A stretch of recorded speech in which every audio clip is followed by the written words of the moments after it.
श्रीरामांनी पितृआज्ञेने सीतेसह सौमित्रासह वनवासात ते निघाले आणि जेथे राघव तिथे सीता, त्याप्रमाणे सीता देखील सोबत आहे। मित्रांनो, प्रसंग फार महत्वाचा आहे की राम वनवासात जात आहेत आणि सगळे नगरजन रामांना रोखण्यासाठी म्हणून थांबलेले आहेत। रामा, तुम्ही जाऊ नका वनवासात म्हणून। अशा प्रकारचा राजा असला पाहिजे की हाच राजा आम्हाला परत हवा आहे, अशी जी जनमानसाची भावना आजही आपल्याला दिसते की आजही जो भारताचा एका अर्थाने पंतप्रधान आहे तो आपल्याला पुन्हा हवा आहे।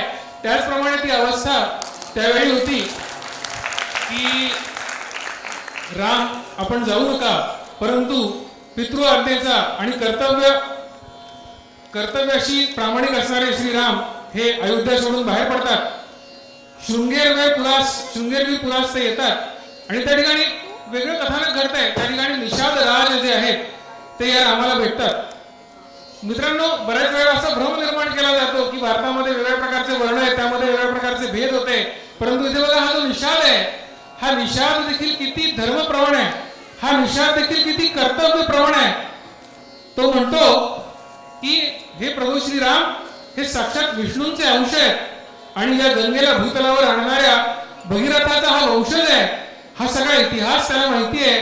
विचार करा, एक नाविक आहे आणि एक राजा आहे, त्यांची बौद्धिक क्षमता, त्यांची असलेली एक्सपोजर हे किती मोठं होतं आणि त्याचा कर्तव्याचा विचार देखील कसा आहे।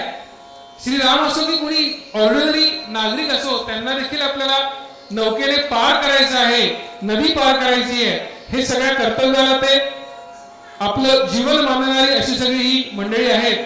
त्यामुळे यात असं म्हटलेलं आहे की या कर्तव्यनिष्ठ जगण्याचा एक संकल्प या गीतामध्ये आपल्याला दिसतो। नकोस नौके परत फिरू ग, नकोस गंगे ऊर भरू, श्रीरामांचे नाव गात या श्रीरामाला पार करू। नकोस नौके